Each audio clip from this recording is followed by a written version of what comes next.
But they started with a different model, and it wasn't FruitCraft, and it wasn't a local brewery.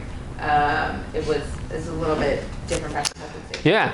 Yeah, the original name of our company was California Fruit Wine. Oof, I'm glad it's not anymore. It's a sore spot. I know I'm triggering him. Yeah. The reason why is because if I say fruit wine, what is the first association you have? Wine. Almost. Sweet wine. Sweet. Thank you. Okay, second word association. And that was the hurdle we were getting past. We were actually, we went on Shark Tank. My twin brother and I, twins, like, we're definitely going to make it to air and blah, blah, blah. What's that? You're Identical. Yeah. But these are all extremely affluent investors who they go out, they buy $100 bottles of French Bordeaux, their cellars are filled with fine wines, they own wineries. So what is it that came out of their mouth? It was, this is an assault on wine. We're like, what? Why? You guys heard me explain the natural evolution of fermentation and what nature provided. If people understood the science of it, A, they would never think it's sweet. And B, they would never be like, there's not a market for this. It was the original of all alcohols.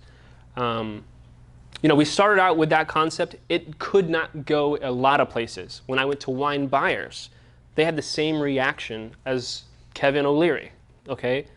They said, is this sweet? And even if it wasn't, we have a dry pineapple wine, they taste it, their perception is that it's sweet. So here's the crazy part. We would test our products. I've probably now tasted it on 400,000 consumers, seen it right in front of my eyes, breakdown of how many consumers are into what we're doing and how many don't like the flavor profile.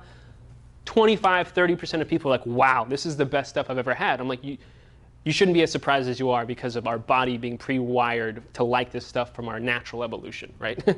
But more importantly, 25% is what we found on the consumer level. Well, how come when we went to wine buyers, it felt like 1 out of 100 were liking it?